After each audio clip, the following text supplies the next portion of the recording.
싶은 거는 무슨 이야기냐면 너희들이 지금 이번 겨울방학을 맞아가지고 다들 큰 꿈을 가지고 있을 거라고.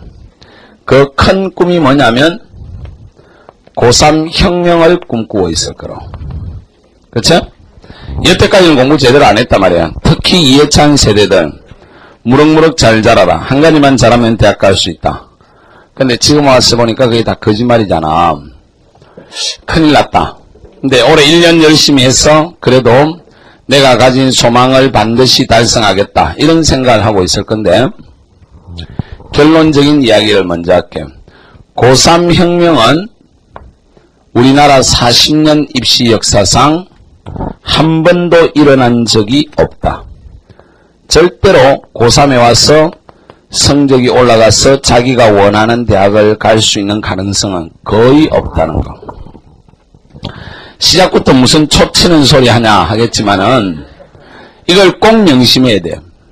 지금은 너희들이 예를 들어서 2등급과 3등급 사이 정도, 그러면 한 10%에서 12, 13% 전국 석차, 그 정도 나오는 애들 같으면 웬만하면 연고대 정도 들어갈 거라고 다들 생각하고 있을 건데 그런 일은 절대로 일어나지 않는다. 지금 그 정도 학생이면 어느 정도 가느냐 하면 외대 용인 정도 딱 가면 정상적으로 가는 거야. 그걸 분명히 알고 있어야 돼. 너희가 지금은 큰 꿈을 다 가지고 있다고. 또 심지어 이 학원 저 학원 가면 선생님들이 너를 붙잡고 그동안 놀았지만은 1년만 열심히 하면 너의 꿈을 반드시 달성할 수 있다 이런 이야기를 하는데 그건 새빨간 거짓말이야. 고3 와서 1년 동안 공부해서 성적이 올라가는 경우가 거의 없단 말이야. 내가 14년간 강의를 했고 오늘이 15년째 강의를 하는데 내가 봐온 14년간의 경험에도 고3 혁명은 한 번도 일어난 적이 없어. 절대로 일어나지 않는다고. 너희가 오늘은 큰 꿈을 가지고 이 자리에 왔지만은 내년 이맘때 딱 1년 뒤에 2002년 12월 26일 날 대부분의 학생들이 아주 비참한 상태에 빠져 있을 거예요. 거의 다 망해 있을 거라고. 그 사실을 꼭 기억하고 있으라고. 웃으면 안 돼. 1년 뒤에 이날 너희들은 대부분 다 슬피 울고 있을 거라고. 잘 들어. 절대로 성적이 1년 만에 그렇게 크게 올라가지가 않는다. 왜 성적에 크게 변화가 없느냐 하면 공부를 결정짓는 가장 중요한 요소가 뭐니? 공부를 잘하고 못하고 결정하는 데 있어 제일 중요한 변수가 뭐니? 네 생각을 말해봐. 말해봐. 공부를 잘하냐 못하냐가 뭐가 결정하는 거니? 병신들만 노력이. 노력. 제일 많이 나오는 답이었어. 니는? 잠 줄이는 거. 잠 줄이는 거. 아주 구체적이네. 니 좀 많이 줄여야 되겠다. 줄이면 체중도 줄 것 같다. 저도 노력이요. 니도 노력. 니는? 방법. 방법. 다양하게 노네. 니는? 노력. 학생들한테 물어보면 공부를 잘하냐 못하냐 결정되는 제일 중요한 요소가 주로 노력, 정신력, 끈기 이런 이야기를 많이 하는데 여기에서부터 너희가 잘못 알고 있어. 공부를 잘하냐 못하냐를 결정하는 가장 중요한 요인은 유전자야. 이거 웃으면 안 돼. 솔직하게 이야기를 해야 돼. 왜 웃는데?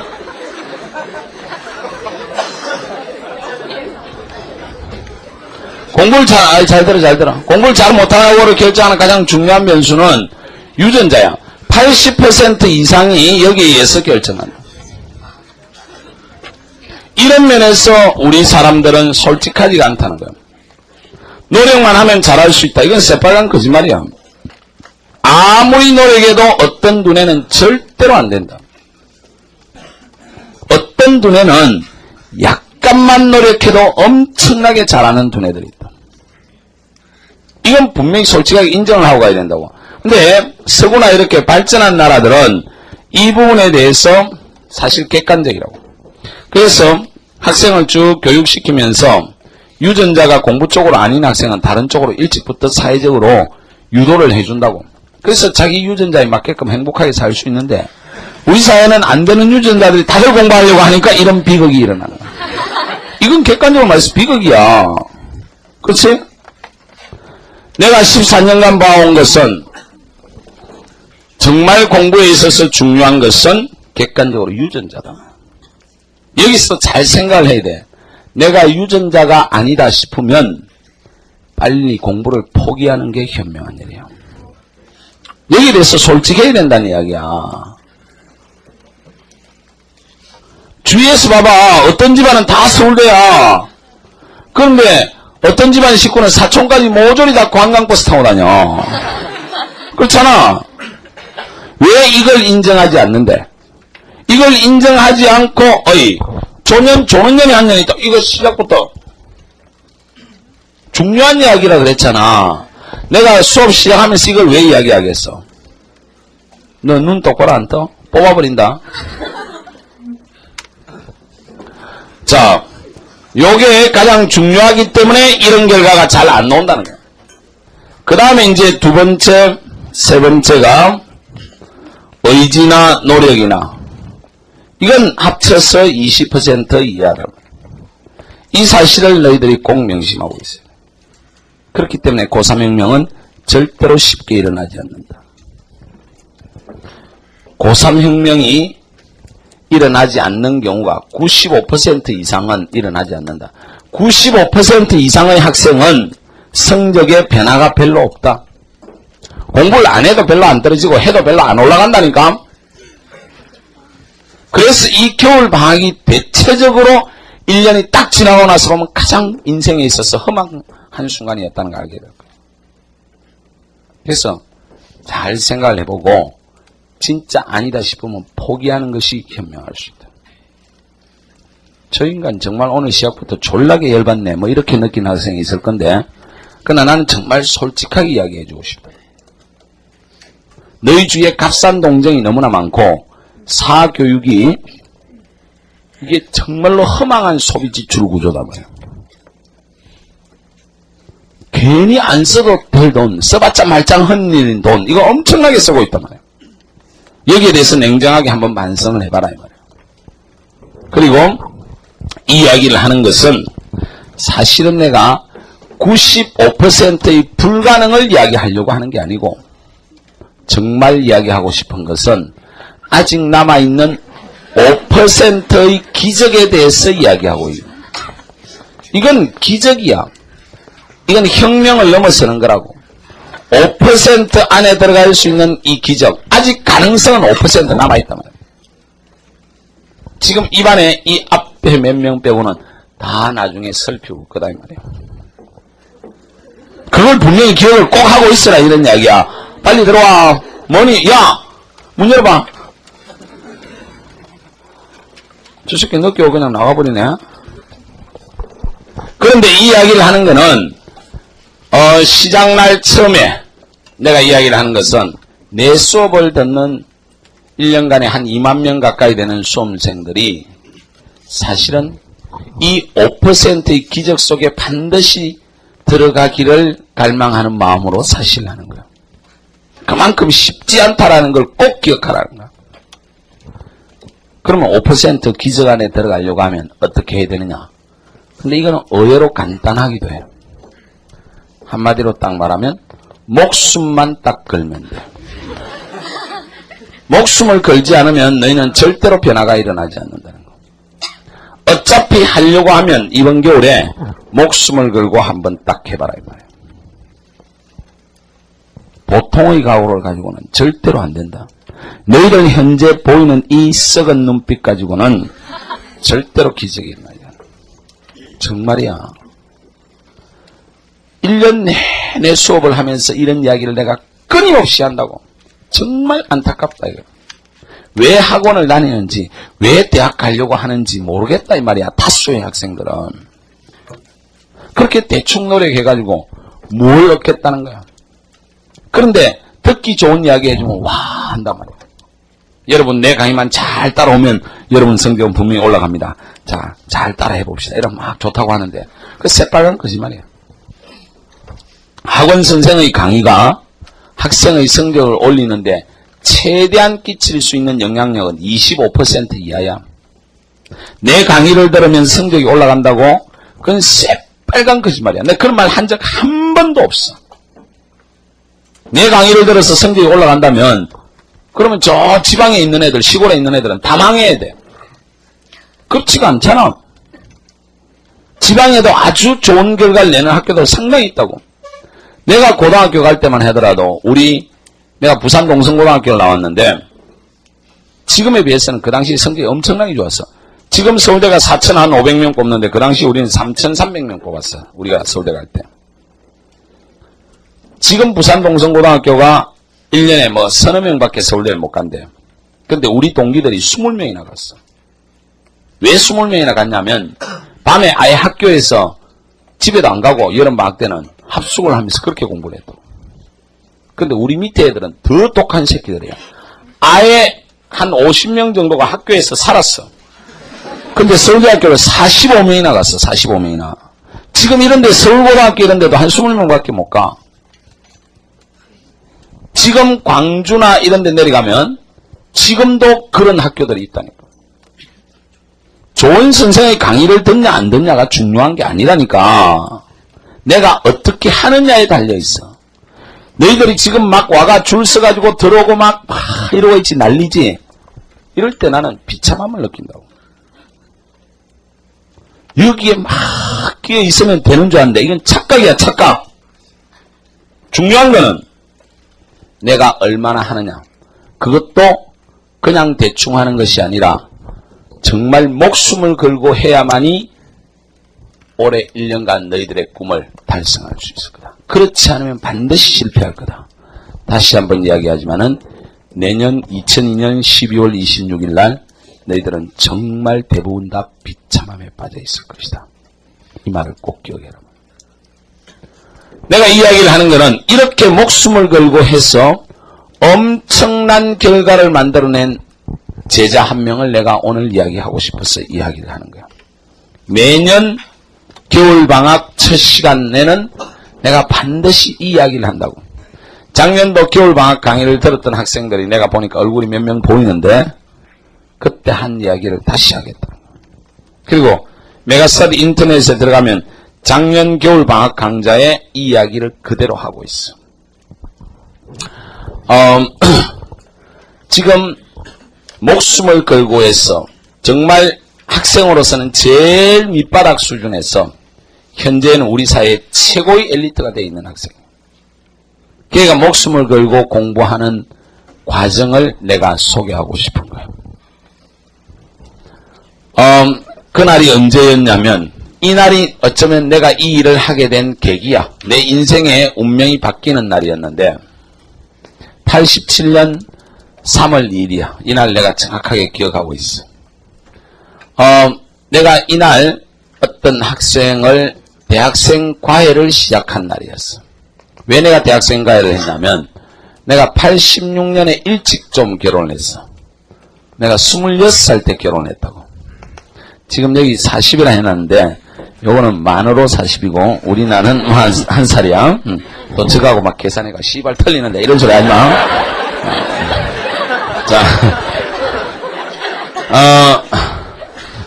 26살에 결혼을 했어. 이때 내가 군에 막 제대하고 나서 복학하기 직전이었어. 그러면 나는 아무것도 없었지.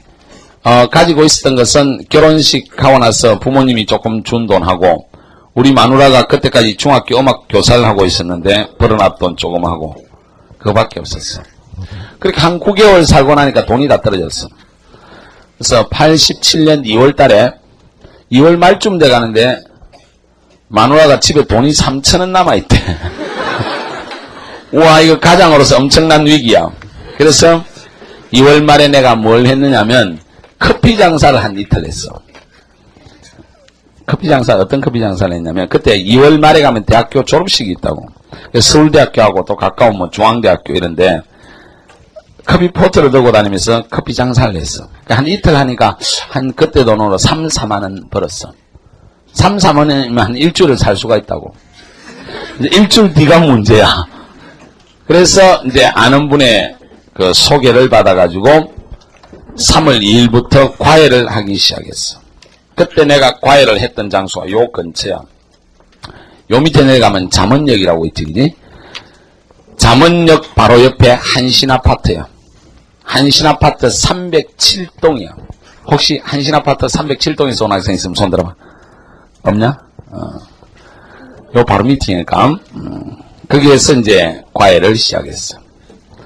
3월 1일 날 저녁 한 7시 조금 넘어서 이제 그 집에 들어갔어.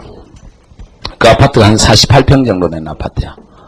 나는 12평짜리 다세대에 살고 있는데 들어가 보니까 이건 어리어리한 집이야. 그리고 어머니를 만났는데 어머니가 참 교양이 있으신 분이야. 그 어머니가 자기 애를 이렇게 참 제대로 못 가르쳐서 죄송합니다 라고 이야기하면서 우리 애를 좀 잘 해주시면 좋겠습니다.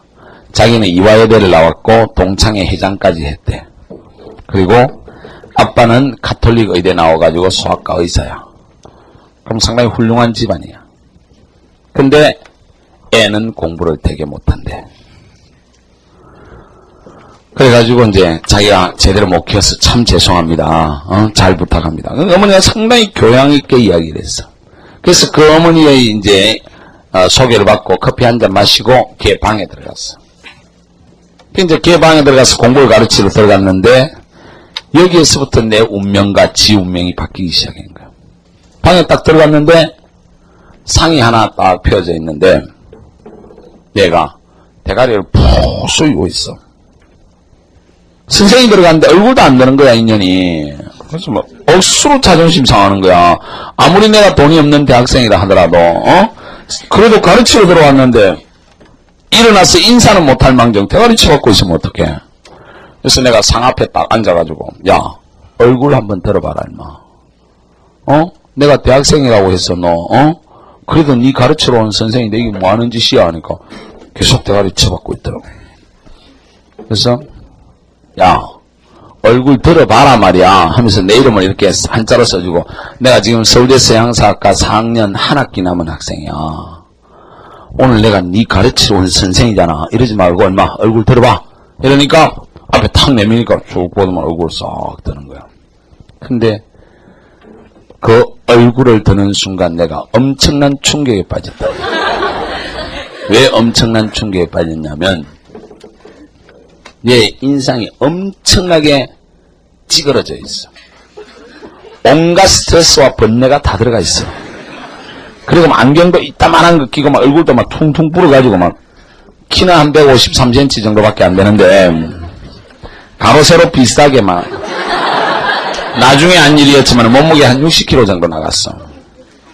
그러니까 얘는 공부도 못하고 막 이러니까 온갖 스트레스를 받아가지고 막 찌들려 있는 거야. 그때 이제 내가 알아보니까 얘가 성적이 반에서 30등 정도를 했어.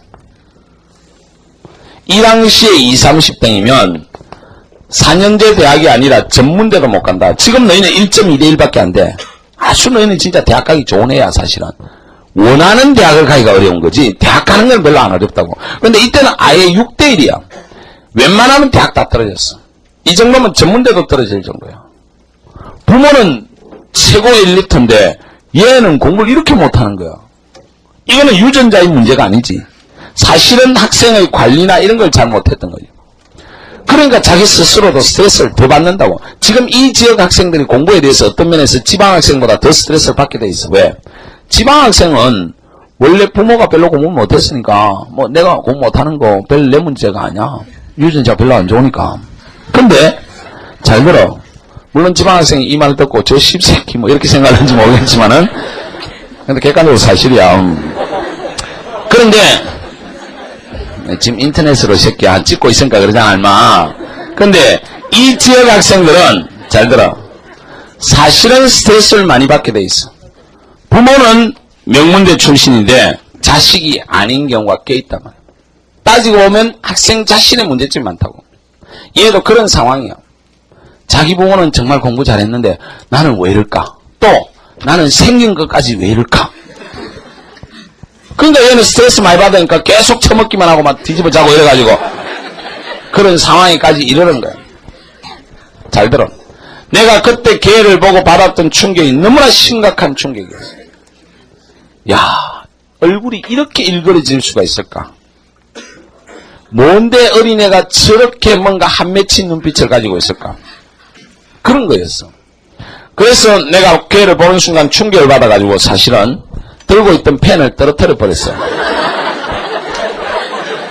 내가 수업하러 왔지만은, 잘 들어. 펜을 놓고 내가 그랬어. 야, 내가 니하고 수업을 해야 되지만은 내가 니를 보는 순간 엄청난 충격에 빠졌다. 내가 5분간만 이야기를 하겠다. 객소리 하지 말고 내 이야기를 그냥 들어주라. 5분간 딱 듣고 네가 판단해라. 마음에 들면 같이 공부하고 마음에 안 들면 딱 2마디만 하면 돼. 나가 이러면 돼. 나 아직 너 엄마한테 돈 안 받았어. 하여튼 난 5분간 이야기할 테니까 딱 끊지 말고 들어주라. 그래서 내가 이 애를 한테 처음에 받았던 그 느낌, 정말 너를 보는 순간 내가 충격을 받았고 너희 집 환경하고 네 얼굴하고 도저히 매치가 안 된다. 그렇잖아. 그리고 어떻게 해서 내가 이 상황까지 왔는지 정말 이해할 수 없는 그런 내가 충격을 받는다. 근데 니도 거울을 봐서 알겠지만 네 얼굴이 정말 마음에 안 들 거라. 지금 그런 여학생이 안에 여러 명 있을 거라고. 그런데 그건 사실은 따지고 보면 아무것도 아닌데 그런 껍데기에 내가 봤을 때는 헤매고 있는 것 같다. 사실은 여자 얼굴은 아무것도 아니라고. 내 얼굴은 내 책임이 아니잖아. 부모가 물려줘서 이 모양이잖아. 그게 내 책임이야. 그런데 여학생들 중에 특히 거기에 신경을 많이 쓰는 여학생들이 있어. 잘 생각해보라고. 그게 내 책임이냐고. 아무것도 아닌데 그런 걸 문제 삼는 애들이 있단 말이야. 그게 스트레스 받고 공부 안 하고 이런 애들. 그건 정말 잘못된 거다. 오히려 여자애들이, 잘 들어봐, 남자애들도 결국 마찬가지야. 여자애들이 얼굴이 지나치게 이쁜 애들은 좀 문제가 있어. 자기 인생 못 살 가능성이 더 많아. 학교에서 봐봐, 소위 얼짱이라는 애들, 걔들은 대부분 다 불행해져. 걔 주위에 남자애들이 맨날 덕실거리잖아. 그런데 이쁜 애 주위에 덕실거리는 남자애들 치고 제대로 된 놈 있나? 조폭 후보생이나 날라리 이런 애들밖에 더 있냔 말이야. 그런데 또 그런 년들이 얼굴값 한다고 그렇게 놀아난다니까. 그래가지고 나중에 다 개판돼 버려. 지나치게 이쁜 것도 도리어 비극적인 거라니까. 물론 지나치게 못생긴 것도 문제가 있어. 그러나 그건 아무것도 아니다 말이야. 그건 뛰어넘어야 된다고. 사실 특히 이 학생들이 그게 큰 문제야. 내가 봤을 때 자기 능력으로 사는 거지 남자한테 선택받아서 사는 거 아니잖아.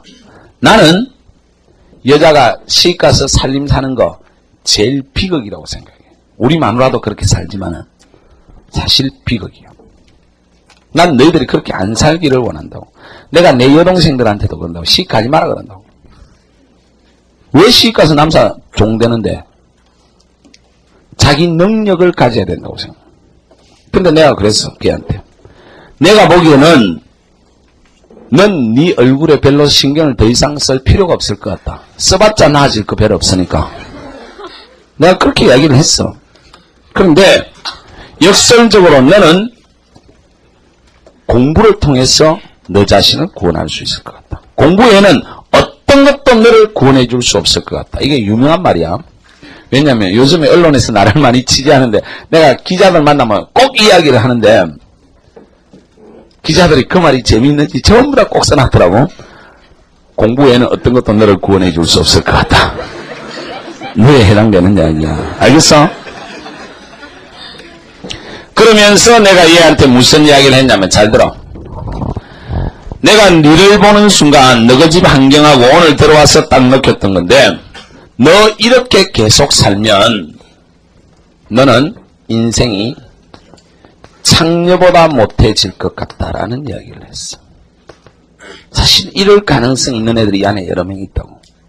이 말이 무슨 말이냐면 지금 잘 봐봐. 얘는 부잣집 딸이잖아. 집안이 빵빵하단 말이야. 근데 공부를 별로 못하잖아. 그리고 자기 외모나 이런 데 여러 가지 스트레스에 막 빠져 있단 말이야. 이렇게 하다가 그냥 고3으로 끝난다고. 이게 지금 고2였는데 그럼 어떻게 되겠어? 전문대 이런 데 보낼 것 같나? 안 보낸다니까. 집안에 능력이 있기 때문에. 결국 미국 유학 보낼 거라고. 심지어 엄마까지 따라가가지고 어학연수 시키고 뭐 어디 대학 어떻게 막 허질구리한데 넣어가지고 또 초강경 다이어트에 거기다 성형수술까지 해가지고 데리고 올 거단 말이야. 그래가지고 외국에서 공부했다고 이제 이렇게 내세우고 중매쟁이들 막 만들어가지고 결국은 시집 보내는 게 부모의 과제라고 생각한다. 이 부모들은 고전적 사고에서 벗어나지 못해가지고 딸은 하여튼 시집 보내는 게 중요하다고 생각한다고. 나는 그런 어머니들은 좀 경멸한다. 물론 우리 어머니는 연세가 많으니까 아직도 그런 생각을 하는데 내 동생 중에 한 명이 시집을 안 간 동생이 있어, 막내가. 그래서 맨날 만나면 걔 시집 보낼 생각만 하는데 나는 막내한테 맨날 그런다고. 시집 가지 마라 그런다고. 왜 가서 종되는데. 근데 지금 얘는 능력이 없기 때문에 결국은 그런 식으로 만들어가지고 시집 보낼 거라고. 그러면 얘한테 장가 오는 애들이 누가 오겠어? 얘가 막 사랑스러워서 좋아서 결혼하겠어? 아니잖아. 그럴 때 대체적으로 중매쟁이를 통해서 우리 사이 결혼이 이루어지는 게 얘는 한미천 싸들고 간단 말이야. 뭐 고시에 합격을 했거나 시골 출신인데 돈은 없는데 의사가 됐거나 좋은 직장을 가졌거나 이런 경우에 거래적인 결혼이 이루어진단 말이야. 내가 그랬어.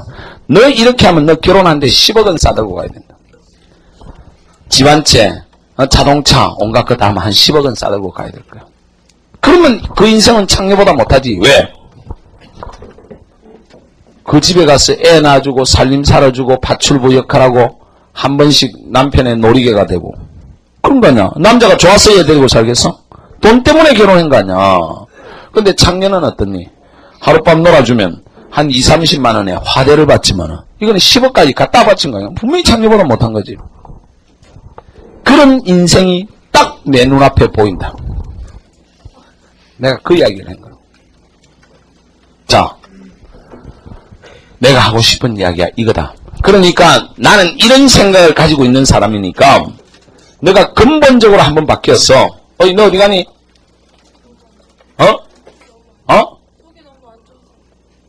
이 이야기 들으니까 막 속이 뒤집어지나? 빨리 와. 중요한 이야기야.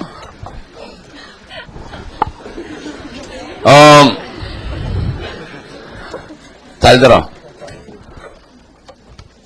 그러니까 내가 이런 생각을 가진 사람이니까 한번 근본적으로 바꿔보는 생각에서 내하고 공부를 하든지 졸라게 기분 나쁘면 이상한 새끼가 들어와가지고 말이야 지 마음대로 이야기하고 너 인생은 창녀보다 못해질 가능성이 있다라고 이따오로 이야기하는 게 마음에 딱 걸리면 나가 이렇게 이야기하면 돼. 자, 2개 중에 선택해.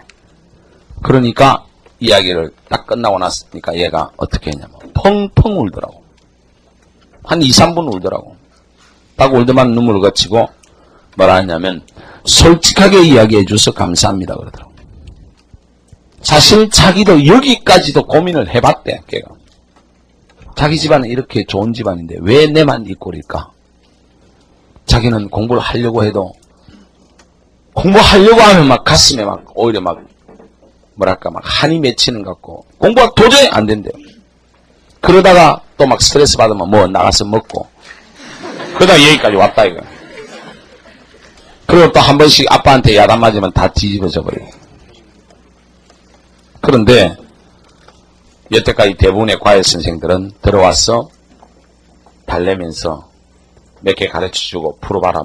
머리는 좋네. 잘할 수 있는데 네가 노력을 안 해서 그런데 조금만 하면 연고대 이런 데는 별로 안 어려우니까 잘 해보자라고 맨날 달래기만 한다는 거예요. 그러나 그런 선생들이 2시간 땡 되면 하다가도 막 적당히 맞춰가지고 다음 시간에 좀 더 하자고 잽싸게 날라버린대. 다 강도 새끼들 같더래. 그래서 자기는 과외를 하면서도 2달 이상 한 적이 없대요. 무슨 명분을 들이대서라도 꼭꼭 잘랐대요. 왜? 그 새끼들이 전부 다 사기꾼 같다는 느낌이 드니까. 근데 이 젊은 대학생이 들어와가지고 말이야 지에 대해서 정면으로 까버리니까 차라리 속이 시원하다는 거야. 한번 공부를 해보겠으니까 어떻게 하면 되겠네. 그래서 내가 그랬어. 그럼 일단 너가 어느 정도 실력이 되는지 한번 테스트를 해보자. 그러니까 시험을 딱 쳐봤어.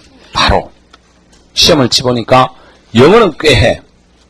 수학은 중학교 1학년 수준이 안 되는 거야. 이거 엄청나게 방치를 해놓은 거야, 애를. 어떻게 하다 이렇게 된지 나도 도대체 이유를 알 수 없을 정도로 성적이 그런 상태야. 그래서 엄마가 정석을 가르쳐 주기를 원했지만은 내가 그랬어. 너는 지금 중학교 수학도 안 돼 있으니까 2달 동안 중학교 1, 2, 3학년 수학을 하고 그 다음에 정석을 들어가자. 그 대신 2달 만에 중학교 과정을 다 끝내야 되니까 아주 강력하게 해야 된다. 숙제를 왕창 많이 내주겠다. 대신 숙제 1개 안 해오면 10대씩 패겠다. 그리고 가르쳐준 걸 다음 시간에 모르면 무조건 때리겠다. 니한테는 그만한 대가와 고통이 치러져야 된다. 그거 수용하겠나니까 좋대. 뭐 얘는 이제 각오를 좀 한 거니까. 그래서 걔하고 내하고 수업을 할 때 진짜 내가 걔를 많이 때렸어. 내가 용서를 해라. 잘못하면 주먹으로 팍 이렇게 때렸어. 상당히 좀 아프지?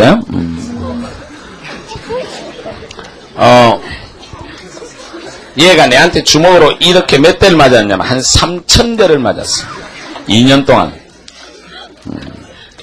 정신이 번쩍 들 건데 실제로 그만큼 얘는 내가 봐도 얘는 공부가 아니면 구제할 수 있는 방법이 없으니까 공부에 대해서 제대로 안 하면 정말 강력하게 내가 가격을 했다고. 근데 잘 들어. 얘가 이렇게 하고 나서 잘 들어. 한 2달 만에 완전히 달라졌어. 5월달 중간고사를 딱 쳤는데 5월 중간고사를 쳤는데 얘가 성적이 얼마만큼 올라갔냐면 반에서 2, 30등 하던 애가 반에서 10등까지 올라갔어. 서문여고였는데. 그래서 내가 그랬어. 반에서 한 30등 하던 애가 반에 10등 올라가는 거 이게 쉬운 일이 아니야.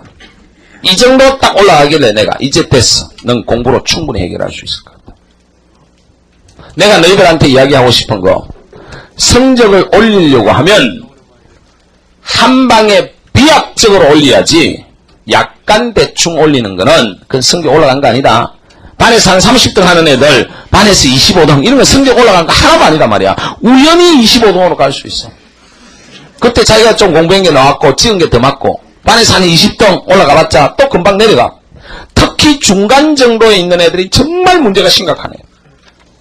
중간 정도에 있는 애는 중간 정도에 편안하게 있는 게 고착화돼 가지고 늘 성적이 그 자리야. 어디 갔다 놔도 중간한다고.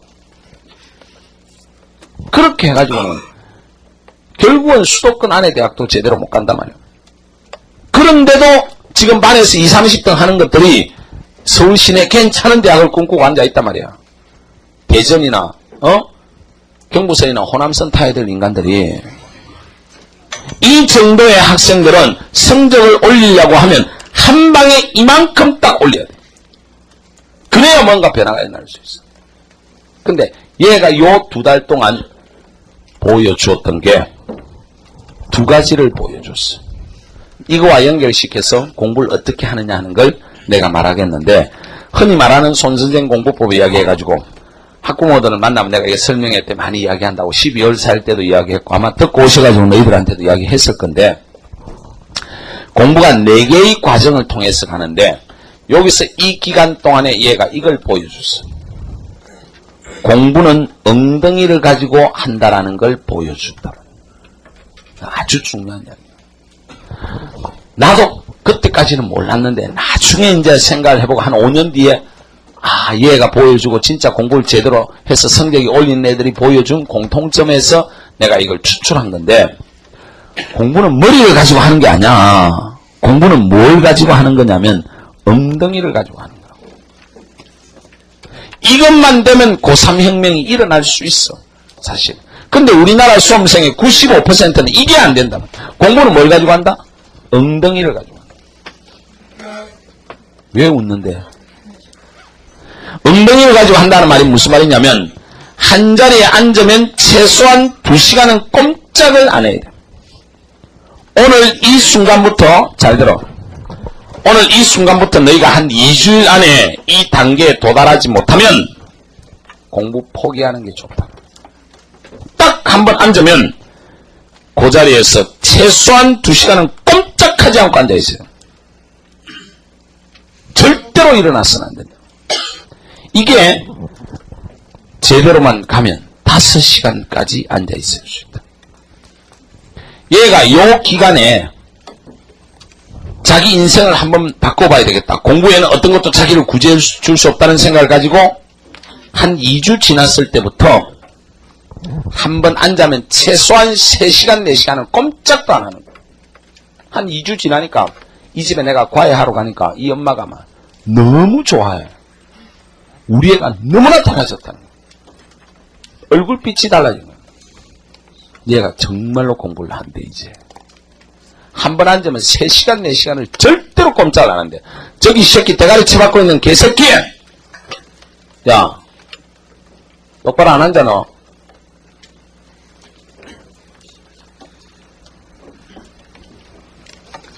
그래서 3시간, 4시간은 꼼짝을 하지도 않는데 어떤 날은 너무 조용해서 방문을 열어보면 꼿꼿이 앉아있어가지고 방이 너무나 긴장한 느낌에서 방에서 냉기가 흘러나올 정도예요. 이러니까 한 2달 만에 이런 결과가 나오는 거예요. 이것도 안 되면서 지금 공부하려고 하지 마라 말이야. 엉덩이 단계가 안 되면 절대로 안 된다고. 그리고 엉덩이 단계를 내가 그림으로 그려줄 테니까 그려놔. 여기가 잘 들어 이 새끼야. 이렇게 너희가 앉아서 공부하는 의자야. 대부분 학생들이 이렇게 앉는 인간들이 많아. 엉거주춤하게 이렇게 엉덩이 설 걸쳐가지고. 이 학생은 그려놔. 이건 틀림없이 삼수할 학생에 앉아있는 자세다. 이렇게 앉으면 절대로 안 된다고. 어떻게 앉아야 되느냐면 요렇게 딱 앉아요. 완전히 수직으로 앉아. 이거 그려놔야 돼. 이거 다 그려놔야 돼. 수직으로 앉아야 돼. 알았나? 자, 그렇게 앉아봐. 다시. 허리하고 등받이 딱 붙이고 바로 딱 앉아. 그리고 수업이니까 나를 쳐다보고 필기를 할 때는 약간 고개를 숙이는 이런 자세로 딱 앉아야 돼. 잘 들어. 이 학원이 어떤 학원이냐면 예전에 메가스터디 또 서초대일 앞에 예전에는 뭐였냐면 학원이 진리와 자유였어. 이 학원 이름이.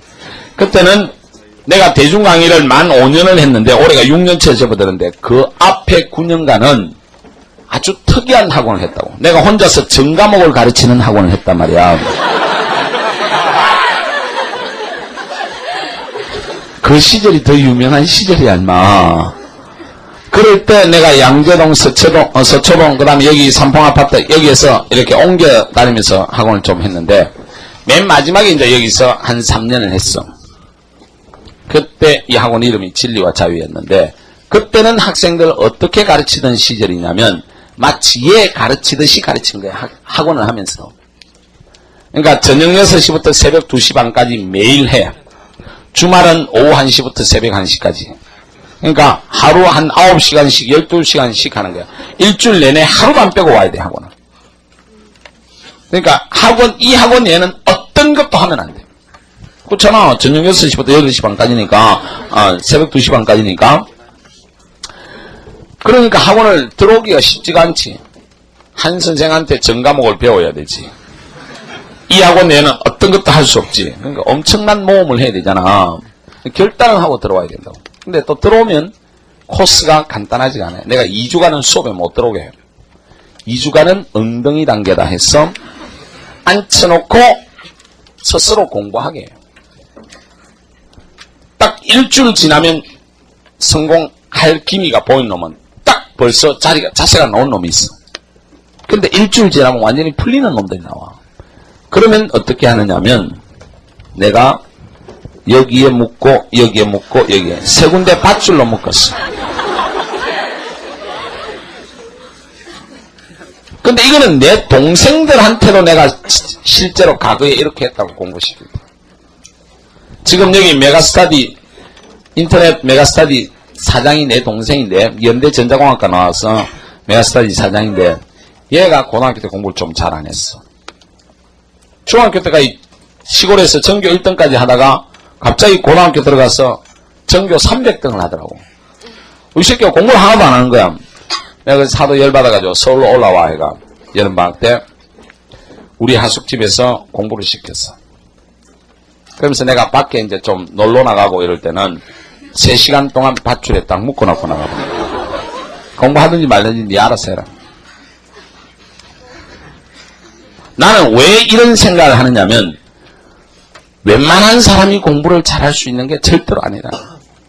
그리고 스스로 공부한다는 게 정말로 어렵기 때문에 우선 태도부터 나와야 돼. 공부가 의지나 의욕 이거부터 되는 게 아니다 말이야. 기본적인 태도부터 나와야 된다. 그래서 공부는 엉덩이부터라. 여기에서 대부분 다 실패한다는 거야. 요것만 되면 고3혁명이 성공할 수 있어. 그래서 엉덩이 단계에서 너희가 요걸 이번 달 안에 빨리 성공하기를 바란다. 자, 한 자리에 앉아서 최소한 2시간이야. 근데 얘는 벌써 이 단계에서 3시간, 4시간까지 가더라고요. 이 엉덩이가 되고 나면 그 다음에는 뭐가 되느냐? 손이 따라가. 엉덩이 단계를 딱 지나면 스스로 정리하고 쓰고 풀고 이렇게 하게 돼 있어. 두 번째 단계는 공부는 손으로 하는 거야.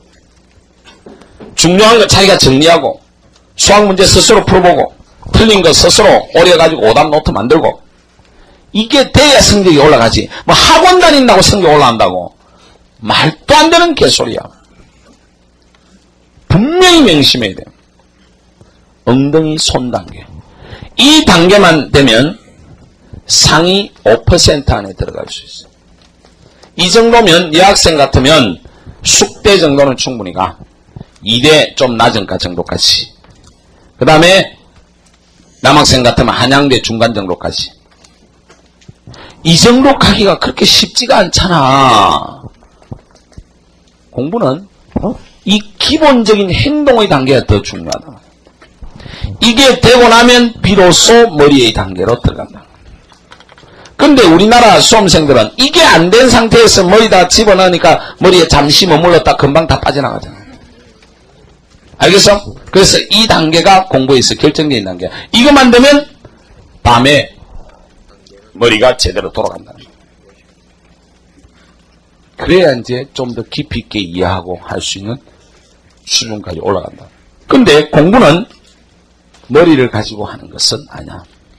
최종적인 단계는 저 뒤에 에어컨 앞에 앉아있는 새끼 좀 잘 들어. 알겠어? 그래 인마 너야. 내가 지금 이 이야기가 엄청나게 중요한 이야기라고. 여기에 아이 씨발 내가 공부 배우러 왔는데 저 개새끼가 왜 초반부터 공부는 안 가르치고 이지랄이냐 하는 새끼는 나갔어. 가다가 교통사고 죽기를 바란다. 잘 들어. 내가 정말 이야기하고 싶은 거는 여기에서 수업 시간에 전달되는 지식 몇 가지가 그렇게 중요한 게 아니야. 그걸 가지고는 성적을 근본적으로 절대로 변화 못 시킨단 말이야. 분명히 너희가 고3 혁명을 꿈꾸는데 완전히 달라져야 된단 말이야. 여태까지 살던 삶의 태도가 근본적으로 달라지지 않으면 안 되기 때문에 내가 첫 시간 이야기를 하는 거야. 그런데 씹새끼 앉아있는 눈빛이 아이씨 공부나 좀 가르쳐주지 뭐 하고 있어. 확 뽑아버린다. 자, 머리의 단계를 지나고 나면 그 다음에 진짜 공부하는 가슴의 단계에 들어갈 수 있다. 공부는 최종적으로 뭘 가지고 하느냐면 가슴으로 한다. 이걸 얘가 그 뒤에 2달 안에 보여줬어. 사실 머리를 가지고 공부를 하면 머리를 한 서너 시간 쓰고 나면 정말 머리가 막 티가 날 거라고. 그렇잖아. 서너 시간 집중하고 나봐. 얼마나 머리가 깨질 것 같겠어. 근데 진짜 공부를 잘하고 좋아하는 애들은 20시간 정도도 해낸다. 한번 딱 앉아가지고. 얘가 그런 모습을 보여줬기 때문에 내가 공부는 엉덩이에서 손에서 머리에서 가슴으로 온다는 걸 내가 느꼈다. 봐봐. 우리가 열심히 공부한다는 말을 많이 쓰잖아. 너희 부모들이 맨날 열심히 하라 그러잖아. 근데 이 열자가 한자를 한번 봐봐. 무슨 열자야? 뜨거울 열자잖아. 심자가 마음 심자잖아. 열심히 공부한다라는 것은 가슴에 열이 나도록 공부하는 거란 말이야. 이건 뜨거운 가슴으로 공부하는 거라고. 내가 공부하고 있을 때 결국은 가슴에 한이를 느껴야 돼. 정말 샘솟는 기쁨이 느껴질 때 이게 열심히 하는 거라고. 하기 싫은데 억지로 하루 종일 하는 거, 그건 열심히 하는 게 아니다 말이야. 하기 싫은데 막 피아노 한 애가 하루 종일 8시간 막 쿵쾅쿵쾅 해봐. 손마디 부러지는 것 같고 미칠 것 같잖아. 근데 자기가 그거 정말 좋아해봐. 8시간 이렇게 하고 나도 자기가 8시간 했다는 느낌이 안 들어. 금방 그 시간이 지나간 거야. 너희가 다 좋아하는 일에 그렇게 매진해 본 적이 있을 거 아니야. 예를 들어서 학교에서 교지 같은 거 편집할 때 막 며칠 밤을 새워서 해본 애들도 있을 거고, 심지어 뭐 남자애들 중에는 어릴 때 공 차는 거 좋아해가지고 막 5시간, 6시간 동안 막 신나게 공마 찬 적도 있을 거고, 저마다 뭔가 자기가 좋아하는 일에 밤을 새워본 적이 있을 거 아니야. 그럴 때 뭐야, 그 일을 하면서 열정을 느꼈던 거 아니야. 그게 열심히 공부하는 거단 말이야. 자기가 하고 있는 일에 가슴이 뜨거워지지 않으면 그건 열심히 공부하는 게 아니라. 내가 수업을 참 많이 하는 사람인데 일주일에 한 70시간 정도 수업을 해요. 그러면 이건 취사랑이야. 왜냐하면 대학 교수가 한 9시간 하고 중고등학교 선생님들이 한 18시간 정도 해요. 학원 강사가 좀 많이 하는 경우가 한 3, 40시간. 이범 정도가 한 45시간 정도 해. 기준을 잡으면 내가 한 70시간 정도 하는데 이범은 내보다 한참 어린애잖아. 그러면 이 늙은 몸이 일주일에 한 70시간 하려고 하면 정말 힘들어 사실. 그런데 수업하러 올라오기 전에는 힘든데 수업을 하다 보면 편안해져. 왜? 수업하는 게 내한테는 제일 좀 즐거운 일이기 때문에 내 체질에 맞다고. 근데 내가 이제 수업할 때 좀 마음대로 행동은 하긴 하지. 그 스님은 그냥 용서하지 않으니까. 그건 왜 그러냐면 난 여기에 지금 집중하고 뭔가 내가 수업하고 있는 곳에 내가 스스로 함몰해 들어가는데 눈빛이 딴 데가 있다든지 저 십새끼처럼 저는 조는 눈빛을 딱 하고 있다든지 하면 내가 신경이 딱 거슬린단 말이야. 그러니까 불러내서 조져야 돼. 그러니까 말 안 들으면 조지고 하니까 얼마나 스트레스가 팍팍 풀려. 또 제대로 안 하면 욕 팍팍 해버리니까. 그러니까 수업하고 있는 것 자체는 내한테는 즐거운 일이야. 그러니까 내가 일주일에 70시간씩 이렇게 수업을 할 수 있어. 육체적인 힘으로는 못한다고. 자기가 하고 있는 일에 뭔가 열정을 느끼고 뜨거운 가슴을 유지할 수 있으니까 할 수 있는 거다. 공부도 마찬가지야. 정말 진정으로 잘하려고 하면 이걸로 해야 된다. 그래서 공부는 엉덩이에서 시작해서 손에서 머리로 최종적으로는 가슴으로 가는데 얘가 한 10등까지 올라갈 때 이 두 개 단계를 보여줬어. 여기에 딱 가길래 내가 됐다. 넌 이제 공부로 문제를 해결할 수 있을 거야. 그런데 생각보다 너무나 빨리 결과를 만들어냈어. 87년 8월 27일이야. 얘는 이날을 기억 못하더라고. 이날은 기억하는데 나는 이날도 기억하고 있다. 얘가 서문여고가 지금은 그렇게 하는지 모르겠는데 요즘은 그렇게 안 한다는 것 같은데 서문여고가 옛날엔 공부를 참 많이 시켰다고. 성적도 좋았고. 그래서 어떻게 했냐면 학생들을 방학 때 공부를 많이 시키려고 기말고사를 7월달 기말고사를 국영수를 빼고 봐. 지금도 그렇게 하나? 그렇게 안 하지. 이제 다 보지. 국영수를 딱 빼고 보고 옛날에는 본고사니까 중요한 국영수는 8월 20일에 봐. 그럼 애들이 기말고사 공부 연락이 하고 바로 또 8월 20일 기말고사를 해서 또 여름방학 내내 공부를 해야 돼요. 그렇게 지독하게 시켰다고. 그래서 8월 20일 날 국영수까지 다 본 결과 8월 27일 날 성적이 나왔는데 얘가 반에서 2등을 했어. 전체에서 15등. 서문여고가 반이 15개인가 그렇지? 더 되지? 얘가 거의 반에서 1등으로 올라간 거야. 딱 6개월도 안 됐어 지금. 그치? 반에서 30등 하던 전문대도 못 갈 학생이 반에서 1등 수준으로 올라가 버려. 이게 기적이야. 그런데 얘가 여기에서 이 정도를 보여줬기 때문에 내가 여름방학 때 공부를 얼마나 시켰냐면 얘는 이제 공부 자체는 얼마든지 해낼 수 있는 파워를 보였어. 그래서 하루에 17시간씩 과제물을 내줬어. 너희는 안 믿겠지만은 얘한테 확인 전화를 해봐. 내가 좀 이따 얘가 어디에 있는지 알려줄 테니까. 하루에 17시간, 여기서 17시간이라는 거는 냅도로 자기가 공부한 시간을 말해. 학원 같은 건 하나도 안 다녔어. 그러니까 보충 수업 없는 날을 기준으로 했을 때 내가 가서 영어 수학 가해 해주는 거 외에는 자기 혼자 딱 공부하는데 어디에서 공부했냐면 그 잠원동 근처에 사는 애들은 알 건데 그 금옥 상가가 있어. 금옥 도서실에서 하루에 17시간씩 공부를 했어. 잠자는 시간 5시간, 집에 왔다 갔다 밥 먹는 시간 빼고 나서는 딱 17시간 공부. 내가 이때까지 학생을 가르치는 중에 이렇게 지독하게 공부를 해내는 놈 본 적이 없다는 거야. 근데 너희들 여기 앉아있는 대부분의 학생들은 이렇게 하지 않으면 이번 겨울 방학 때 하나도 성적이 안 올라갈 가능성이 있다. 그런데 전년 졸고 앉아있어. 이 병신 같은 년이. 야, 이 새끼 이게 얼마나 중요한 이야기인데 졸고 앉아있어. 안 되니까 포기해라. 알았어? 대학 못 간다. 절대로 못 가.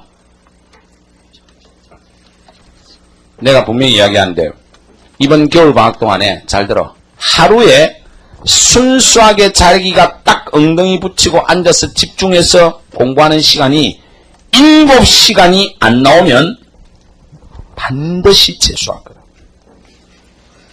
그리고 잘 들어. 언어, 수학, 사탐, 과탐, 외국어 이 5개를 전부 학원 다니는 학생, 전과목을 다 학원 다니는 학생 틀림없이 재수한다. 두고 봐. 빨리 바꿔. 전과목 다 배우고 있으면 몇 개 없애. 학원 많이 다니면 틀림없이 망한다고 내가 분명히 이야기를 하고 있어. 내가 학원 강사하냐. 학원 많이 다니면 틀림없이 망한다고 맨날 이야기하는데도 학원만 많이 다녀. 다시 분명히 이야기한다. 학원 많이 다니면 틀림없이 망한다. 왜? 망할 수밖에 없다고. 그거는 내가 공부하는 시간이 없는데 어떻게 성적이 올라가? 제일 중요한 건 내가 나를 완벽하게 이해시키는 거예요. 하루에 자기 공부하는 시간이 자기 스스로 앉아서 공부하는 시간이 7시간 안 나오면 이번 겨울 방학 때 그렇게 모자 쓰고 막 이 학원 저 학원 돌아다니면서 공부해 볼 거라고 의욕을 갖는 거 말짱 헛일이에요. 내년에 넌 틀림없이 망해서 울고 있을 거야. 알겠어? 자, 잘 들어. 근데 얘는 하루에 17시간을 했단 말이야. 17시간에 했던 양을 내가 가르쳐 줄 테니까 참조를 해라 말이야. 이거 꼭 필기를 해놔. 얘가 17시간 동안에 한 양이 뭐냐? 이건 내가 내준 숙제이기 때문에 내가 정확하게 알고 있어. 첫째, 수학을 하루에 100문제씩 풀었어. 이렇게 말하면 전부 다 우하고 그러는데 이 병신아, 이렇게 공부한 사람이 있다는 걸 알아야 돼. 하루에 100문제 풀었어. 두 번째, 영어 독해 지문을 하루에 100개 했어. 그 다음에 이 당시는 영수본고사기 때문에 영어 단어를 하루에 100개 외웠어. 요렇게 했다. 요게 얘의 하루 공부량이야. 이걸 완벽하게 하루도 안 빼고 다 해냈단 말이야. 요거 딱 다 하면 수학 문제 100문제 써봐. 한 페이지에 두 문제 정도 풀 거 아냐. 그러면 연습장이 50페이지가 필요하다.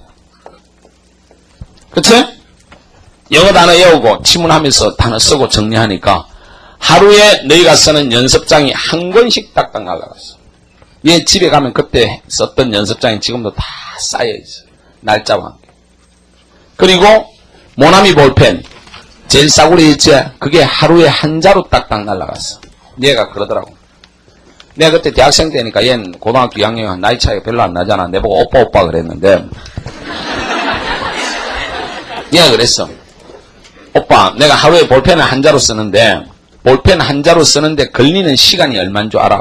내가 써봤냐 임마. 그러니까 이 손으로 움직이는 시간이 약 8시간 정도 계속 쓰면 볼펜이 한 자루 날아간대. 이렇게 무섭게 공부를 했단 말이야. 그러니까 이런 결과가 나온 거야. 근데 이러면 학생들이 선생님 이게 어떻게 가능합니까? 이러는 놈들이 있는데 내가 아무 때나 내준 게 아니야. 과학적으로 계산해서 내줘. 이거 17시간 안 걸려. 봐. 수학 100문제, 수학 한 문제 5분이면 충분히 되지? 되나 안 되나? 안 돼? 바보가? 수능에서는 2분 만에 풀어야 되잖아. 한 3분 만에 풀어야 되잖아. 예를 들어서 5분 이상 걸리면 내 수준에 안 맞는 문제야. 그러면 다른 문제 풀어야 돼. 그러면 100 곱하기 5 하면 500분이지. 500분이면 몇 시간이야? 68, 48. 8.4시간 정도 돼. 영어 독해 지문 하나 시험에서 풀 때 얼마야? 1.5분밖에 안 되잖아. 근데 이거 단어도 좀 외워야 되고 하니까 한 4분 주자 말이야. 그러면 400분. 400분이면 6, 7, 42. 그지? 7시간 안 되지? 6.8시간. 하면 15시간하고 좀 남잖아. 영어 단어 100개 외우는 데는 1시간이면 외우지. 이 병신아, 이걸 1시간에 못 외우냐? 돌대가리가? 요렇게 하면 분명히 이게 17시간 안 걸려서 끝낼 수 있는 양이야. 충분히. 그런데 여기 있는 많은 학생들 중에는 2년 동안 공부한 양일 거야, 이게. 고등학교 들어왔어. 2년 동안 이것도 안 했는 인간이 여기 앉아있단 말이야. 잘 들어. 이렇게까지 할 거라고는 생각하지는 못해, 나도. 이 정말 무시무시한 양이야. 한 자리에 앉아서 적어도 5시간씩 이렇게 팍팍 버텨야 해내. 그 5시간을 거의 집중하면서 해야 된다.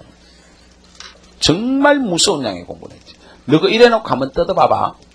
너가 지금 영어, 외국어 학원, 외국어 이런 데만 학원 다니잖아. 나는 외국어 가지고 학원 다니는 게 제일 이해가 안 돼.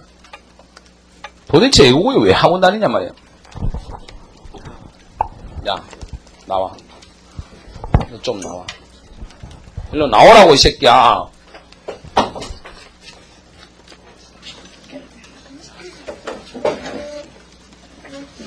빨리 나와, 빨리 옆으로 비켜줘, 일로. 어디로 나와, 이 새끼. 일로 뒤로 나와야지. 내가 지금 중요한 이야기를 하고 있다 그랬잖아. 내가 이렇게 졸아라 그랬나?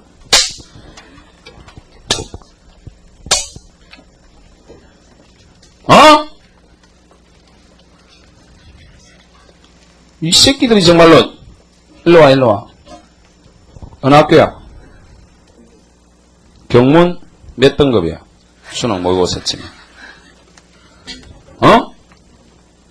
그것 가지고 제대로 대학 갈 수 있나? 못 가지? 정신 똑바로 차려.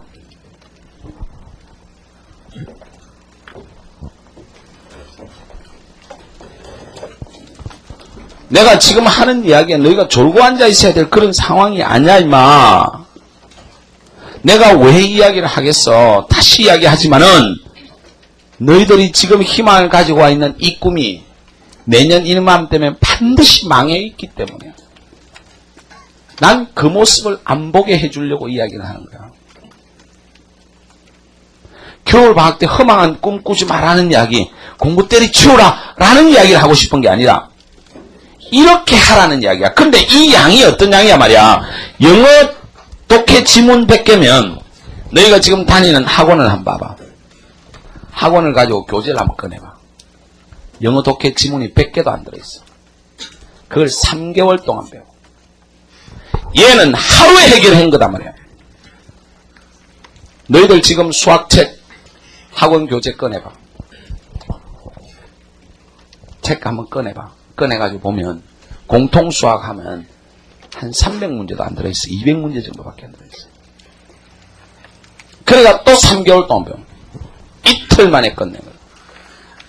내가 공부를 하면 학원 다녀서 공부할 수 있는 2달짜리 공부 내가 웬만큼 집중하면 일주일이면 다 끝내요. 훨씬 내가 집중해서 공부하는 게 효율적이고 그것도 모르고 학원에다가 모든 걸 맡겨놓는다. 택도 아닌 짓이란 말이야. 알겠어? 학원 선생이 내가 정확하게 이야기를 해주잖아. 내가 공부하지 않으면 반드시 망한다. 근데 얘는 이렇게 해냈어. 이렇게 해서 6개월 만에 이런 기적적인 결과를 만들었어. 그런데 얘는 얘의 기적적인 결과에 서막에 불과해. 얘는 완전히 서막에 불과하다. 그렇게 해가지고 고3 때 얘가 이제 본고사에서 수학의 한계를 보였어. 결국 그 서울대를 못 갔어. 2대 사학과를 갔어. 근데 사학과가 지금은 별로 인기가 없지만 그 당시에는 영문과 다음이야. 여기에 거의 수석으로 들어갔어. 그리고 4학년 내내 1등으로 졸업했어. 그리고 대학원 석사과정을 들어가가지고 석사과정에서도 거의 1등을 했어. 이제 석사 논문을 쓰기 얼마 전에 결혼을 했어. 그리고 이제 석사학위 받고 나서 한 몇 개월 있다 애를 낳고 갑자기 우리 집을 찾아왔어. 2달 된 애를 안고 저거 남편하고 공부를 때려치우겠대. 왔어. 내한테 상의하러 온 거야. 그래서 내가 무슨 소리야 네가 얼마 왜 공부를 때려치워. 그러니까 도저히 자기가 지금 공부할 형편이 아니래. 자기 남편이 그 당시 대학원 박사과정에 곧 학위 받기 직전이었어. 자기도 이제 박사과정에 막 들어갔는데 그러면 자기 남편이 박사학위 받더라도 대학 교수 되는데 시간 걸리고 또 거기에 걸맞는 직장 걸리는데도 시간이 좀 걸려. 지는 박사과정 하면 한 5, 6년 걸려. 그러면 경제적으로 문제다 이게. 집에서 좀 도와줘서 살고 있지만 도저히 안 되겠다는 거야. 그래서 자기 남편하고 상의를 한 결과 공부를 때려치우겠다. 그럼 공부를 때려치운다는 게 뭐 어쩌자는 건데 하니까 뭐 장사할 거야. 뭐 학원 선생 하려고 내 찾아왔어. 이러니까 그게 아니고 짧게 승부를 보겠다. 뭘 어떻게 짧게 승부를 볼 건데 하니까 고시를 보겠다.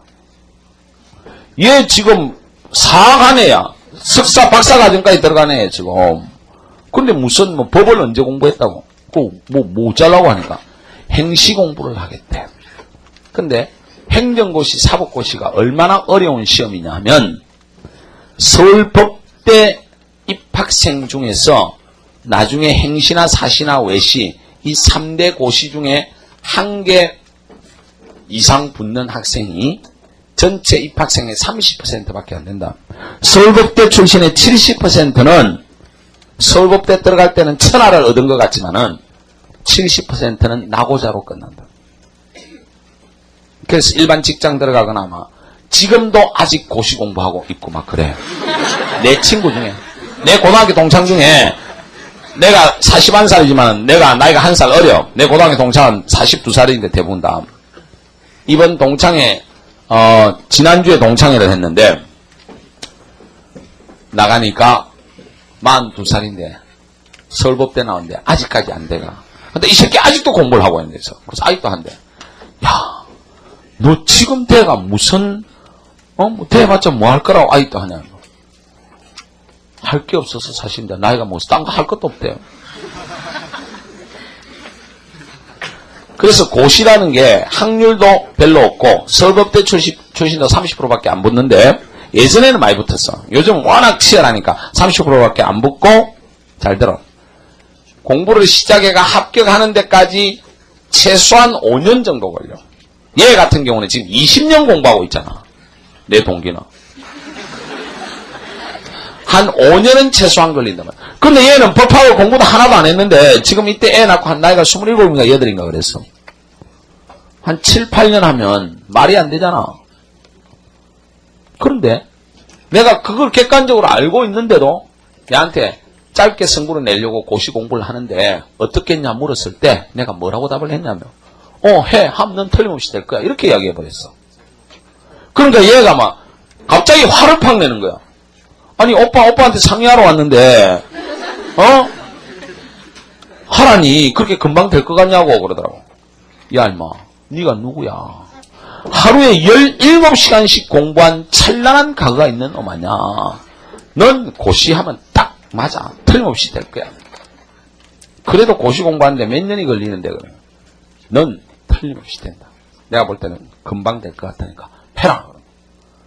자기는 좀 고민을 더 깊이 있게 해보려고 왔는데 내가 너무나 답을 간단하게 주니까 어이가 없다는 거예요. 그러고 나서 얘가 고시 공부를 시작했는데 2년 전에 내한테 강의 들은 학생이 이 안에 있을 거야. 겨울방학 때 이 안에 있을 수 있어. 2년, 내가 한 번씩 물어보고 있다. 2년 전에 강의 들었던 학생들 한번 떠올려봐라.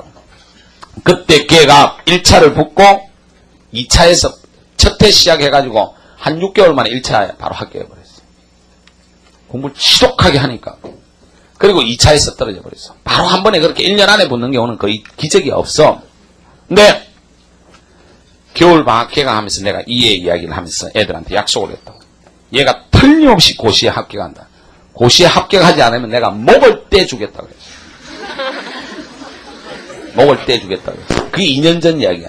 근데 작년 겨울에 강의 들었던 애들 있잖아. 작년에 이미 재작년에 그러니까 합격을 해버렸어. 얘가 행시를 1년 6개월 만에 합격을 해. 이것도 거의 신기록에 해당된다고. 2대 4과 출신은 고시 된 경우도 잘 없지만 이런 기간에 된 거는 2대 생기고 처음일 거야. 2대 법대까지. 1년 6개월 만에 그것도 아주 우수한 성적으로 합격했어. 5등으로 합격했어. 일반 행정고시로. 기적 같은 결과야, 인마. 내가 처음 만났을 때 창녀보다 못할 년이었어. 그렇지 않나? 공부도 못할 뿐만 아니라 얼굴에 함과 온갖 게 찌들려 있는 애야. 작년 겨울 설날 때 우리 집에 찾아왔더라고, 저 남편하고. 그래서 내가 남편 보고 정말 네 놈이 정말 멋진 놈이다. 여자 볼 줄 아는 놈이다. 내가 결혼하기 전에 마지막에 결혼하기 한 달 전에 저거 남편 될 놈이다 하면서 내가 여기서 그때 학원하고 있을 때 데려왔더라고. 요 밑에 영림이라는 한식집인데 거기 가서 저거 남편 될 놈이니까 한번 봐달라 그러더라고. 내가 그때 보고 진짜 깜짝 놀랐는데 얘는 키가 53밖에 안 되는데 이 남자애는 키가 85야. 그리고 억수로 잘생겨서 이 새끼야. 얘는 그 뒤에 이제 열심히 살고 얘가 얼굴이 많이 좋아졌지만 바탕에 한계는 있잖아. 이쁜 얼굴은 아니라고. 야, 그때 내가 그런 생각했어요. 저 새끼 정말 야 저렇게 널씬하게 잘 빠진 놈이 잘생긴 놈이 쫓기는 애한테 결혼을 이렇게 외모로 봐서는 뭐 남편이 훨씬 나은 거야. 그런데 결국은 이 남자는 여자를 보는 진짜 눈을 알고 있었던 거죠. 자기 마누라 될 사람이 진짜 탁월한 능력을 가지고 있다는 거야. 사실 그런 여자 데리고 사는 게 행복한 거 아니야. 그래서 내가 그때 왔을 때 그랬다고. 저 남편 보고 야 자네가 정말 멋진 놈이다. 마누라 정말 잘 얻었지? 그러니까 예 그러더라고. 그리고 저 애하고 데리고 막 놀다가 밥 먹고 이제 좀 노는데 얘가 내보고 그러더라고. 농담으로 툭 이 말을 던지더라고. 87년 그때 내가 오빠를 만나지 않았더라면 아마 지금 창녀보다 못했겠지? 내가 그 말을 듣는 순간 가슴이 뭉클해지면서 눈물이 팡 돌더라고. 그렇잖아. 그때 내가 딱 고등학교 2학년 차례 아주 어린 나이잖아. 앉혀놓고 너 이년아 이렇게 살면 창녀보다 못할 수 있어. 그걸 기분 나쁘게 들으면 지금 저 뒤에 맨 놈이 그렇게 듣고 있었어. 씹새끼 개강 때 무슨 개소리를 떠냐 이렇게 듣고 있는 놈이 있는데 마찬가지로 그것도 그래도 지금은 그래도 손선생이라는 근이라도 있어. 그 당시엔 새파란 대학생이 들어와가 딱 앉혀놓고 이년아 너 그 집은 잘 사는데 너 이렇게 살면 창녀보다 못할 수 있어. 이 말 했을 때 보통 애 같으면 기분 나빠가지고 나가 그랬을 거야. 사실 내가 그런 일을 당한 적이 있다고. 걔 그렇게 잘 들어. 그러니까 뭔가 사람이 뭔가 볼 줄 알아야 된다는 거야. 그 애가 그렇게 성적 올라가니까 그 307동 그 라인에서 여러 집을 과외를 했다고. 그 중에 잘 들어 2층이야. 2층 그 몇 톤지 지금 잘 기억이 안 나는데 하여튼 2층에 사는 집이야. 그 엄마가 또 자기 딸 가르쳐달라 해가 그 애도 서문여고인가 같이 다녔는데 그래서 그 집에도 가르치게 됐어. 근데 걔는 피아노를 전공하는 애인데 애가 공부를 안 해. 가서 가르쳐보면. 그래서 하루는 하도 공부를 안 해서 내가 앉혀놓고 걔도 또 좀 못생겼어. 그래서 내가 이야기했어. 너가 아버지 사업하고 돈 좀 많은 것 같은데 너 이렇게 살면 창녀보다 못해질 수 있다는 이야기를 내가 아주 리얼하게 케이스별로 쫙 이야기를 했어. 근데 이 병신 같은 년이 못 알아들은 거야. 그 말의 본뜻을. 그래가지고 막 그날 밤에 울면서 저거 엄마한테 손 선생이 자기 보고 창녀보다 못한 년이라고 이야기했다. 내가 언제 그렇게 이야기했어? 너 이렇게 살고 공부 안 하면 이렇게 될 거란 이야기를 했는데, 그 다음에 과외하러 딱 갔는데 이상하게 아버지가 또 거실에 앉아있어. 내가 문을 열고 딱 들어가니까 딱 쳐다보더라고. 인사를 안 해, 이 아버지가. 그러더만은 안방으로 딱 들어가면서 손 선생 일로 좀 들어오세요 그러더라고. 어이씨, 뭐 손 선생 이렇게 들어오세요? 기분이 졸라게 나빠, 대학생이지만은. 그래서 안방에 들어갔어. 손 선생, 학생한테 그게 말이 그게 뭐요? 무슨 말씀입니까? 그러니까 우리 딸을 창녀보다 못하다고 그랬다며? 그러더니 그 말이 아닙니다. 얘가 잘못 알아들었네요. 하니까 이 자식 봐! 막 이렇게 나오는 거야. 졸라게 무식한 아버지의 무식한 딸이야. 그래서 내가 자초지종을 설명해 줬는데도 뭐 이 새끼가 어쩌고 말이야, 네가 선생이야 막 어쩌더라고. 정말 어이가 없는 거야. 근데 그 당시에는 과외가 금지되어 있던 시절이야. 그래서 하도 지랄 연병을 떨었어. 알았어, 당신 좀 조용해. 내가 지금 나갔어. 바로 그냥 고발할 테니까 내 잡혀가면 되잖아. 당신 지금 과외하고 있잖아, 그지? 자, 알았어, 나갈게요.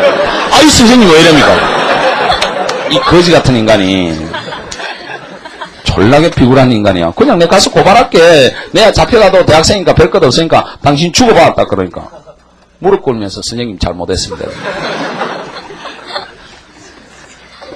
그러니까 사람들이 잘 생각을 해봐야 돼요. 그래서 이건 약간 엉뚱한 이야기를 했지만은 내가 작년 설날에 얘한테 들었던 말, 그때 오빠를 안 만났더라면 지금 창녀보다 못했을 텐데 얼마나 가슴 뭉클한 얘기. 그리고 한 개인으로서 봐. 여기에서 우리 사회 최고 엘리트가 됐잖아. 한 일주일 전에 내한테 전화가 왔어. 자기 조카 2명이 내 수업을 듣는데, 이 반에 앉아 있을런지 내가 지금 잘 모르겠는데, 한 명은 강남대일이고 한 명은 서초래. 서초 어느 반인지 모르겠는데, 근데 강남대일에서 듣는 애를 밤에 좀 상담을 해주래. 그거 부탁하려고 전화했어. 알았다고 내가 상담해주겠다 그랬고, 서초에 하여튼 누가 한 명 갈 건데 앞으로 오면 잘해주래. 있으면 내한테 찾아온나? 걔 조카 있으면. 그 전화를 받고 이제 안부 전화 뭐 몇 마디 하다가 자랑할 게 하나 있대. 그래서 내가 니 뭘 자랑할 게 있냐 임마. 그만큼 성공했으면 됐지. 니 앞에 있으면 내가 부끄러운다니까. 얘가 지금 어디에 있냐면 행시학교가 국무총리실에 있다고. 자기가 왜 국무총리실로 바로 들어갔냐 하면 성적은 5등으로 합격했지만 최종 성적은 1등을 했대요. 연수원 성적이 합쳐진다고. 연수원에 들어가면 매주 시험을 본단 말이에요. 행시연수원이 있는데 6개월간 연수원 받는 연수 과정에서 대한민국 연수원 생기고 성적 신기록을 세웠대요. 야, 이 기적 같은 이야기야. 행정고시 연수원이 생겨가지고 여태까지 성적을 전부 다 했을 때 얘가 연수원 사상 1위 성적을 거뒀대. 그러니까 공부가 뭔지 알고 삶을 한번 근본적으로 바꿔본 사람은 이런 일들이 다 쉬워. 재미있어. 1년 6개월의 행시를 합격했던 것은 힘들게 합격한 게 아니고 아주 즐겁게 합격한 거야. 하루 17시간은 얘는 힘들게 공부한 게 아니다 말이야. 정말 즐겁게 공부한 거로. 너는 그걸 모른단 말이야.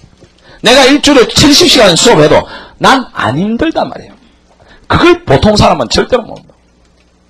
내가 분명히 한마디를 하겠는데, 인생은 보통 쉽고 재미있고 즐거운 일은 다 나쁜 일이야. 나중에 너그 밤새워서 오락 막 하고 막 기분 좋고, 그러니까 컴퓨터를 끄거나 PC방에서 나올 때 막 환희가 막 밀려오나? 절망감이 엄습하잖아. 어? 밤새워 만화책 막 보고 나면 와, 세계를 얻은 것 같은 막 온통 큰 환희가 너희를 감싸도나? 아니잖아. 쉽게 재미있는 것들, 쉽게 얻을 수 있는 모든 것들은 다 나쁜 것이야. 정말 고통스럽고 힘든 일들, 정말 이건 너무나 힘들 것 같은 일, 그걸 하고 나면 정말 의미 있고 가치 있다는 거, 환희를 느낄 수 있다는 거. 인생은 고통스럽고 힘든 일을 선택할 수 있는 그러한 지혜를 배워야 돼. 고통스럽고 힘든 일이 정말 쉬운 일이고 힘들고 가벼운 일들은 나중에는 무의미하고 정말 도리어 힘든 결과를 가져요. 너희 이 젊은 나이에 조금만 힘들고 고통스러운 걸 선택해봐. 내년 이맘때 현재의 너희 모습이 엄청나게 달라져 있어요. 예, 각오를 하고 한 자리에서 3시간, 4시간 딱 앉아있는 데서부터 시작해가지고 17시간의 환희를 맛볼 수 있는 이 엄청난 고통스러운 과업을 수행했기 때문에 지금 우리 사회에서 최고의 엘리트가 되어 있다. 이런 변화를 꿈꾸라, 이런 이야기예요. 마지막으로 하나를 당부하겠는데, 자, 모든 걸 다 바꿔. 어느 정도 바꿔야 되느냐? 어머니, 아버지, 일가 친척, 형제, 자매 빼고 싹 다 바꿔. 친구까지도 다 바꿔버려야 돼. 내가 살고 있던 여태까지 삶의 태도나 방식이나 모든 걸 다 바꾸지 않으면 너희들은 내년 이맘때 정말 깊은 절망감에 빠져 있을 거야. 절대로 손 선생을 만났다는 것 자체가 너희들에게 그렇게 큰 행운이 되지 않는다. 내가 하는 이 이야기를 가지고 자기 자신을 스스로 변화시키는 것, 그게 정말로 큰 행운이 될 거야. 그래서 얘처럼 먼 훗날 나를 만났을 때 2001년 12월 26일 날 손 선생님의 그 말을 듣고 정말 제가 한번 크게 바꿨는데, 그때 손 선생을 만나지 않았더라면 제가 아마 장녀보다 못했을 겁니다. 개돼지보다 못했을 것입니다. 이 말을 지나가다가 한번 하라 말이야, 나를 보면. 그런데 1년 뒤에 그럴 수 있는 가능성의 학생은 거의 없다. 여기 250명 넘는 학생 중에 한 명의 학생이 그럴 수는 있을 거야. 나는 그 한 명을 위해서 수업하지 249명의 쓰레기를 위해서는 수업하지 않는다. 다 저마다 그 한 명의 학생이 되기를 바란다. 자, 오늘 첫 시간은 여기까지 하고 10분간 쉬었다가 저기 있는 발상의 전환 수업을 하도록 하겠습니다.